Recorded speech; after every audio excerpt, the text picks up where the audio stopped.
Обмеление реки Лены не дает вернуться на родину. В нашу редакцию обратились пассажиры, купившие билеты на судно «Механик Кулибин», чтобы добраться до Тикси.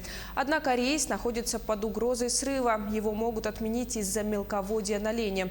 Впрочем, виной тому могут быть и габариты именно данного судна. По словам речников, пассажирские суда в Якутии в основном плоскодонные, поэтому могут без затруднений эксплуатироваться даже при обмелении. Тем не менее, такого мелководья на главной водной магистрали не было давно. Настоящий шок получили жители Жиганска.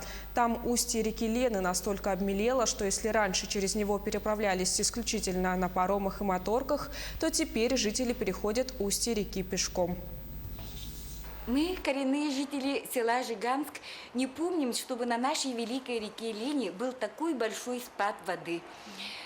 Очень много мили выступило до того, что даже наш маленький теплоход, который обслуживает трассу Якутск-Жиганск, теплоход Степан Аржаков, не может остановиться около села.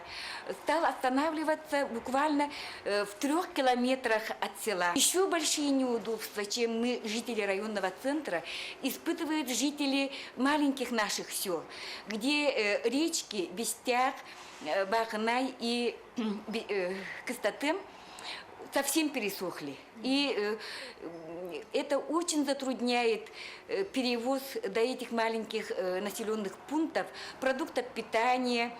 Наступает зима.